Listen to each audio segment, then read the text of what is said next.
2. 2. Okay. Straighten it out. Okay. Let me go. Here we go.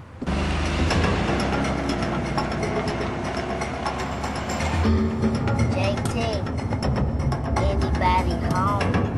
Jasmine, would you leave JT alone, please? What time were we supposed to be there?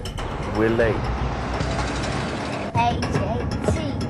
Do you want to stop and call someone? Let's keep going. Straight or right at this intersection?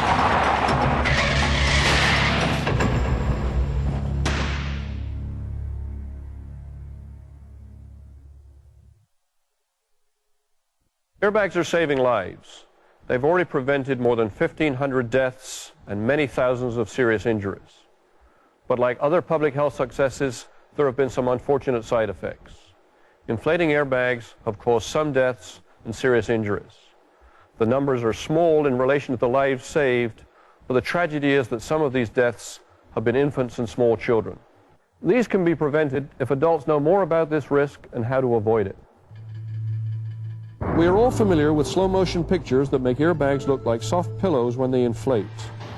But remember that a crash is over in a fraction of a second, so an airbag has to inflate very fast, and the inflating bag can injure people.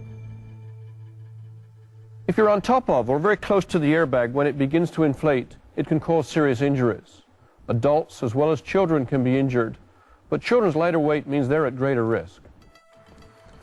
The risk of airbag inflation injuries to infants and children can be eliminated by following some simple guidelines about where children ride and how they are restrained.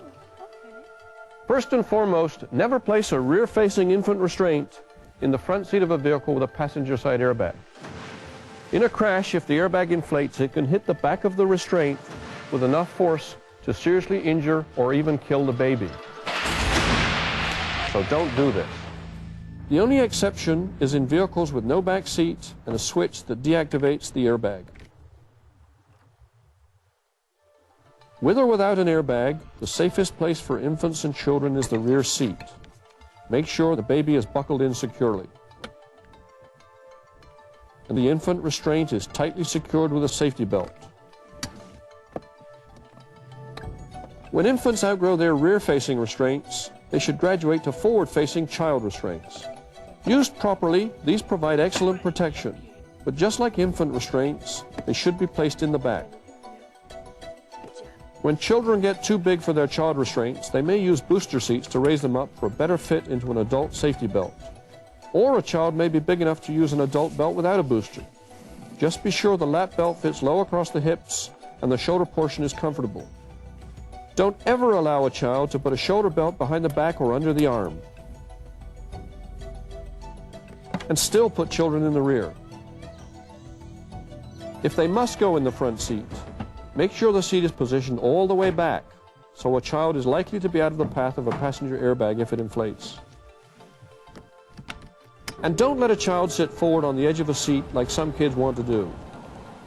Even leaning forward to play with a radio or tape deck can put a child's head close to the airbag module. Never permit a child to lean forward and get close to the airbag. The force of an inflating airbag can cause serious injuries and even death. To help ensure your child's safety, use restraints properly and follow these simple precautions every time you put a child in a vehicle.